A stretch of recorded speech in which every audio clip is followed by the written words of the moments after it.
Indonesia. Nama saya Nezar Aziz Putra. Nama saya Stefan Simatupang. Nama saya Agnes Alfa. Nama saya Ronaldi. Saya Imran Sami. Kata pengantar.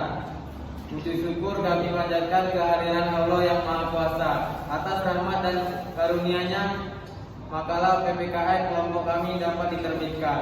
Makalah ini disusun sesuai dengan buku paket PPKN Kurikulum 2013 edisi revisi 2017, kurikulum terkini yang membuat kompetensi inti dan kompetensi dasar.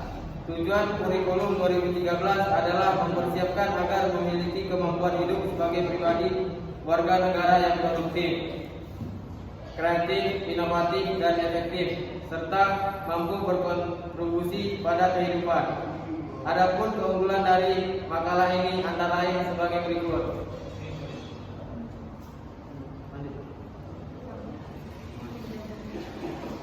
Penjabaran materi disampaikan secara sistematis dengan bahasa yang sederhana sehingga mudah dipahami. Penyajian materi diperkarya dengan kegiatan-kegiatan pembelajaran yang mengarah pada pendekatan saintifik atau scientific approach seperti kegiatan observasi atau pengamatan, mencari informasi atau studi perpustakaan, analisis kasus, kegiatan diskusi, dan presentasi tugas. Kegiatan diskusi dan presentasi tugas ditujukan untuk melatih kemampuan verbal dan komunikasi siswa dalam kelas. Membuat materi pengayaan seperti perlu diingat. Pada setiap bab dan subbab diperkarya dengan berbagai macam kegiatan atau aktivitas yang ditujukan untuk melatih kreativitas dan kemampuan nalar siswa, terutama dalam menanggapi permasalahan sosial di lingkungan sekitarnya.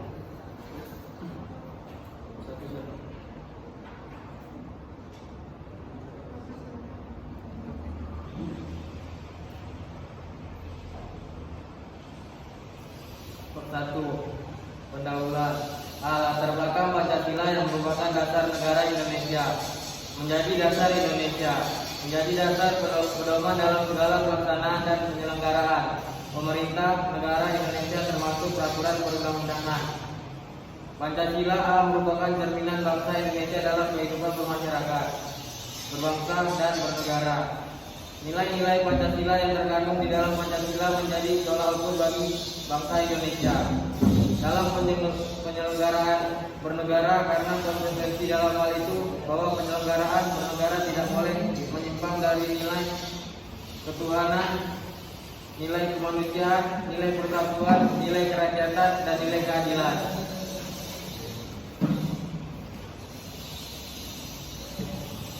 Kedua, pembahasan. Beberapa sikap yang mendukung ketentuan hukum. Hukum dibuat dengan tujuan menjaga ketertiban dalam masyarakat dan sekaligus untuk memenuhi rasa keadilan manusia. Oleh karena itu, diperlukan sikap yang mampu mendukung ketentuan hukum yang berlaku agar kehidupan berbangsa dan bernegara dapat berlangsung dengan aman, tertib, dan tentram. Sikap yang mendukung ketentuan hukum antara lain sikap terbuka, sikap objektif, dan sikap mementingkan kepentingan umum. Sikap terbuka merupakan sikap yang secara internal menunjukkan adanya keinginan dari setiap warga negara untuk membuka diri dalam memahami hukum yang berlaku di masyarakat. Sikap terbuka dalam memahami ketentuan yang berlaku dapat mencakupi hal-hal berikut. 1. Berupaya selalu jujur dalam memahami ketentuan hukum. 2. Mau mengatakan apa adanya, benar atau salah. 3. Berupaya untuk tidak menutupi kesalahan. 4. Sanggup menyatakan suatu ketentuan hukum adalah salah atau benar. Sikap objektif atau rasional.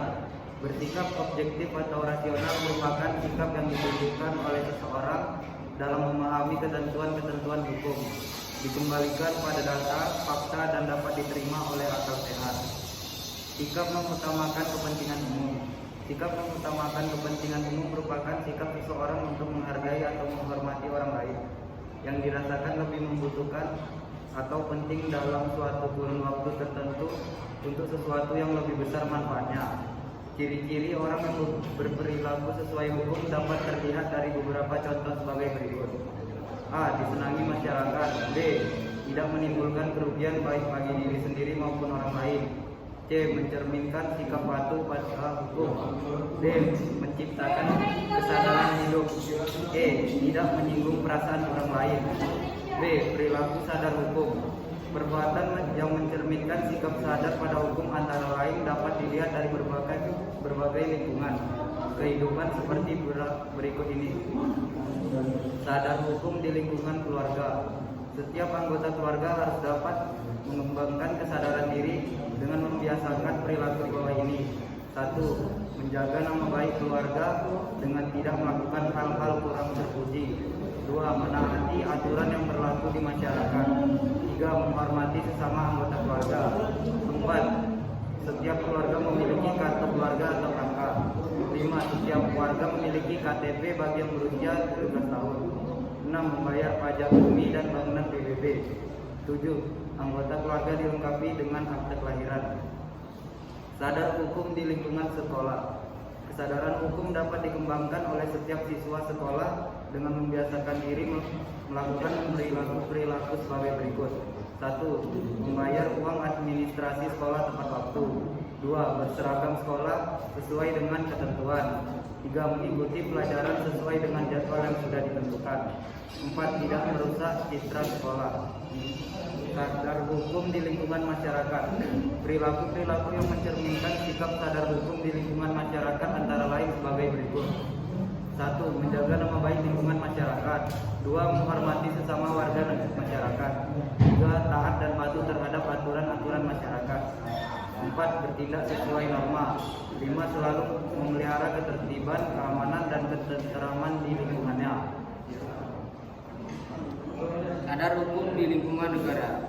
Bentuk sadar hukum dalam ruangan lingkup kenegaraan antara lain sebagai berikut. 1. Menjaga nama baik bangsa dan negara. 2. Taat dan patuh dalam menjalankan aturan yang dikeluarkan oleh negara. 3. Saling menghormati antara sesama negara. C. Langkah-langkah penerapan hukum di masyarakat. Berikut ini adalah langkah-langkah yang dapat dilakukan dalam menerapkan nilai, norma, dan hukum.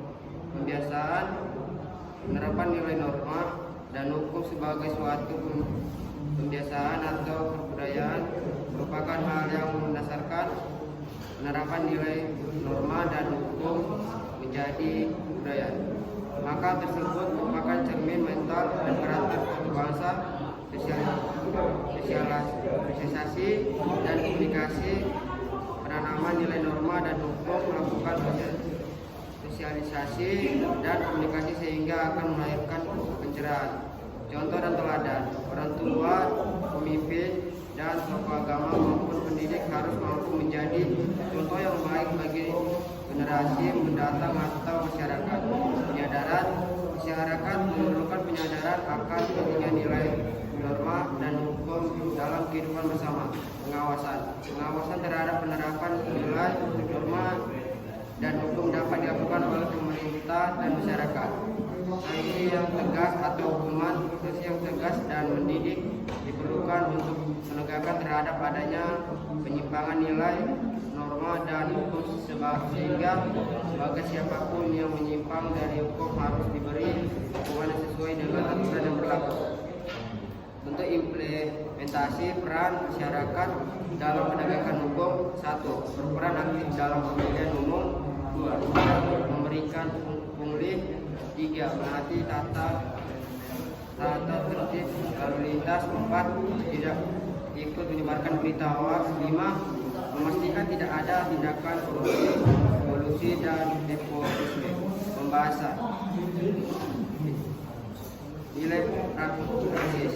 Pengertian dari nilai praktis adalah implementasi nilai-nilai Pancasila dalam kehidupan nyata sehari-hari, baik dalam kehidupan masyarakat, berbangsa, dan bernegara. Lebih spesifik dan bentuk implementasi peran masyarakat dalam penegakan hukum. Penegakan hukum sendiri adalah saat di mana norma-norma hukum secara dijadikan sebagai pedoman pelaku hukuman dalam kehidupan masyarakat dan bernegara. Berikut adalah contoh peran masyarakat dalam hukum.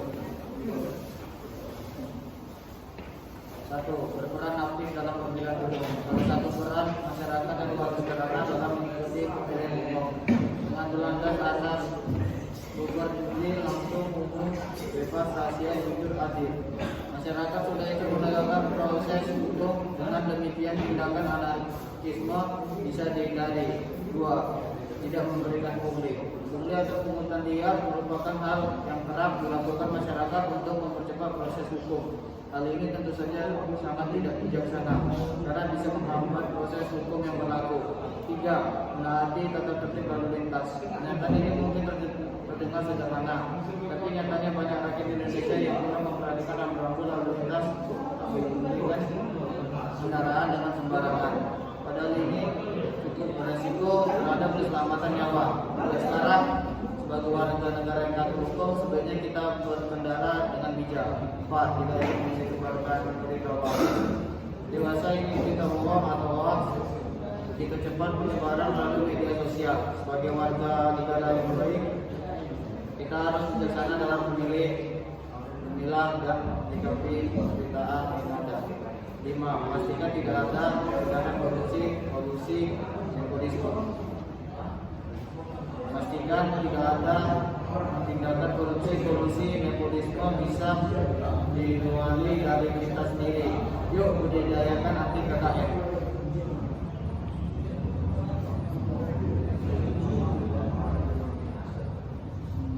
Kesimpulan, hukum adalah perangkat aturan atau ketentuan yang dibuat oleh badan-badan resmi yang berwenang yang sifatnya mengikat dan memaksa dengan tujuan mengatur tindakan manusia dalam kehidupan kehidupan.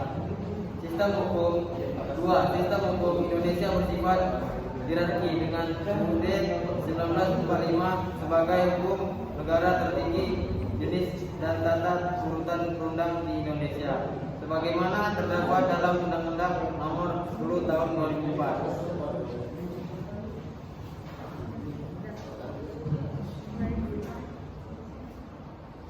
Baiklah, sekian dari kelompok kami. Wassalamualaikum warahmatullahi wabarakatuh.